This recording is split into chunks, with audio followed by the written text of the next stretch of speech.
And guys, magandang araw sa ating mga subscriber dyan. For today's vlog, pupunta tayo sa Expat Decals. Pinapunta tayo ni Sir Jaco dahil may bibigay siya sa atin na regalo. Tara, samahan niyo ako mga karambit. Tingnan natin kung ano yung bibigay sa atin ni Sir Jaco. Yan guys, bali papunta tayo ngayon kila Sir Jaco para pick upin yung ibibigay sa atin. Yan, ito. Bali yung Expat Decals, dito sila sa Malhacan Road. Ayan na sila kila Sir Jaco.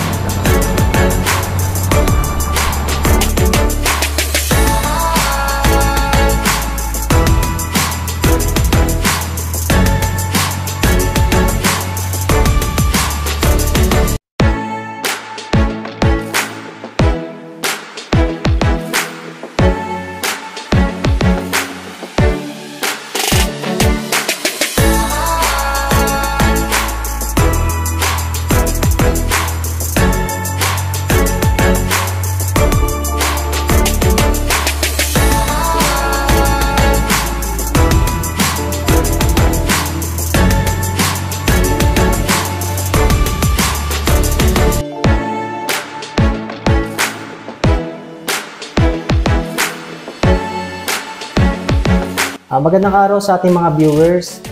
For today's vlog, dito tayo kila Expat, kila Sir Jaco para kumuha ng recap aside sa mga stickers, ano pa yung mga services na ino-offer nila. Saka ngayong araw din pala, napasyal tayo rito kasi na-imbita tayo ni Sir Jaco para ibigay ibang sponsor niya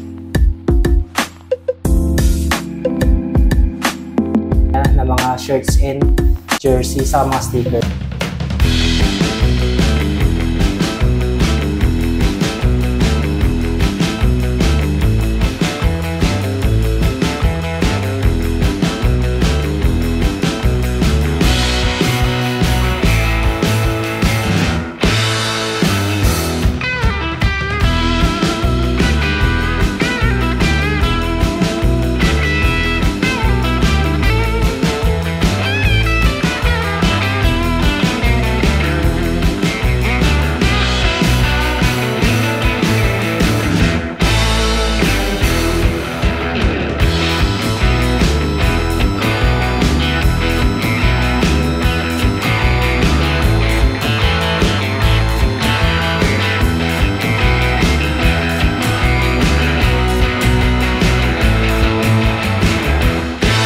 Para i-discuss pa ibang services, saka para ibigay din sa atin yung sponsor nila na jersey and mga stickers.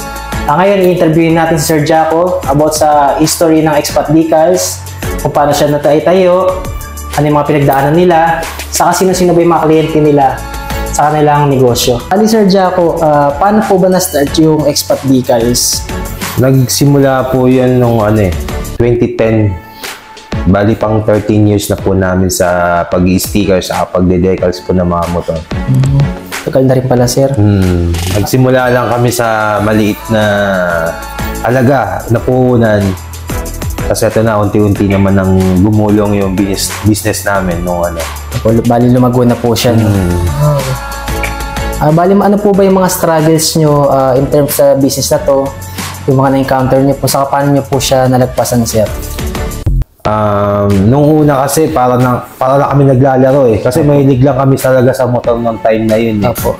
Hindi namin expect na may pera pala sa negosyong to, kaya nung nalaman namin na kumikita na pala kami ng maganda, mas pinag-igihan po namin na palakasin pa yung pwesto namin. Nagdagdag kami ng mga machine, tapos nag-aral din po kami para matutunan din po namin yung mga ibang connection po din sa getong negosyo. Okay.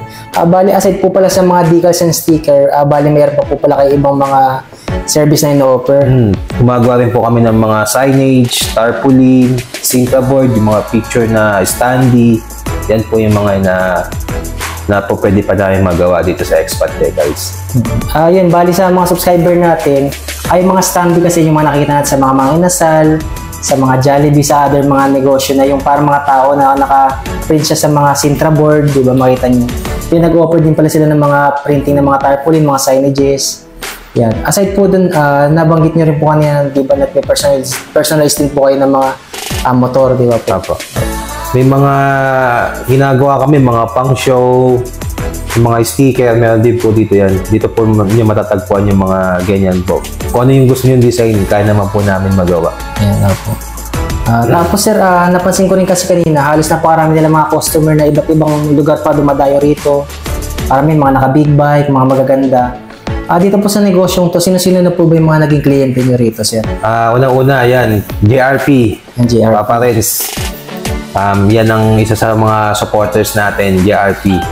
Yan ang ano natin, pinaka-manager natin about sa mga client natin. Lahat ng mga JRP stickers, Sintra, signage, tarpaulin, lahat po dito po pinapagawa yan. Lagi nakasuporta sa atin ng JRP Philippines. Ang JRP po kasi, palaking ano siya, ano po ba to, company or motor organization? Isa sa pinakamalakas din na mga parts accessories sa Pilipinas, ang JRP. Kumbaga parang distributor siya ng mga accessories ng mga motor. Kailangan niya mga sticker, tarpaulin, pang-promotion. Dito po, isang tawag lang din po na gagawa din po natin. Yan, bali yan. Dito sa Expat Decals, hindi na siya mga common na stickers. Bali, nagko-customize sila ng mga motor, pati mga sasakyan din, kaya nila. Mga tarpaulin printing, mga t-shirt, jersey. Ipapakita natin sa mga susunod na video, yung sample ng binigay na jersey nila Sir Jaco sa atin. Yun. Tapos binigyan din pa tayo Sir Jaco ng cups. Yan, bali kasi may paparating silang event. Ayan, babanggitin Sir Jaco yung event na yan. Sa December 10, kita tayo dyan sa 10th Avenue, Caloocan. May malaking event po ang JRP at nandun po kami. Maglalagay po kami ng tent doon. Makikita niyo po kami doon. Kung may kailangan po kayo, lapit lang po kayo sa amin. Kung may gusto kayo ipa-design, di-design po natin yan. Kung ano yung kahit mahirap, kakayanin natin yan. Basta bigyan lang kami ng time kasi medyo marami rin po sa hindi siya ganun kadali gawin. Kaya medyo patient lang po sa pag-iintay. Kasi yun po. Salamat po. Bali, bibigyan tayo ni Sir Jaco ng parang preview, yung mga quotation or yung price range ng mga stickers nila. Stickers po ba sila nasa magkano po siya nagre-range? Nagre-range natin mga pang-raider po natin nasa 1,000 po yun. 3 layout po tayo dito sa Expat. Di po tayo naniningil ng layout. Tapos sa mga M3 Mio ay 125 Mio, mga nasa 800 pesos po yan. Pati po yung Click 125, 150, nasa 800 pesos lang din po yan. Sa Expat, free layout po tayo. Tapos minsan nagbibigay din po ako ng promo na free shipping pagka malayo. Yeah, kaya, baga, medyo yung mga client natin, medyo ang daming malalayo. Kaya medyo tumatagal din po yung transaction minsan pag malayo. Pero kung kayo makakapag-walk-in sa shop po namin, makakapunta po kayo, pwede nyo po maintay po yung sticker nyo. On the spot po namin gagawin yan. Layout. Grabe, ang bilis. Printing, laminate, plus install po namin yan. Sa installation start, libre na rin po yun kasama. Sa install po, humihingi po ako ng charge na 100 pesos kada kabit po sa mga motor. Binibigay ko po yun dun sa mismong installer namin para meron siyang extra sideline po nakita bukod dun sa pinapasawad namin. Sobrang generous si Sir Jaco talagang, di ba? Binibigyan niya ng extra kita yung mga staff niya. Saka sobrang napaka-affordable pala sir, 100 pesos lang pala sa installation, napakabago.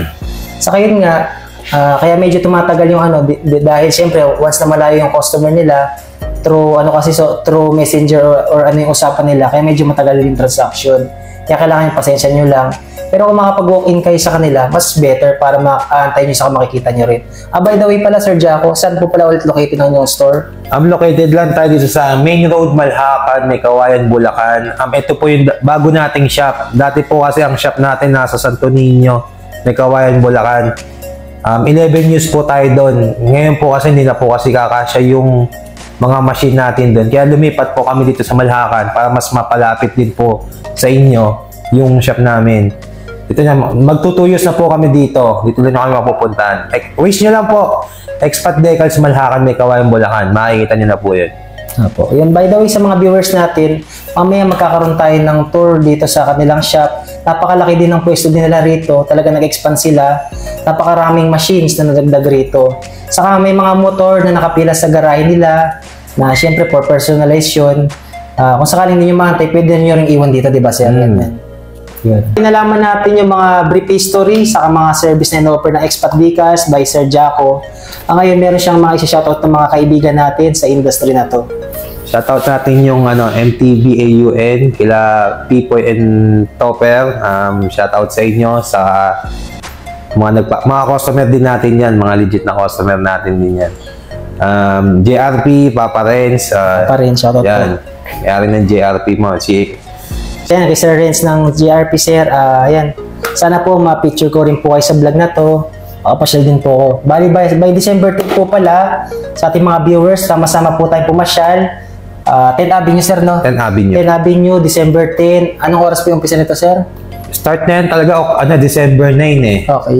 Baga, yun yung palistahan yan eh. Pero ang pinaka-event talaga niyan, December 10. Umaga pa lang dyan, nandyan na kami. Kasi magtatayo po kami ng tent dyan. Yan. Bali, iba't ibang klase mga negosyo po yata nandyan, mga ano. Opo. Sama-sama mga Motor show po yan, motor show. Ayan.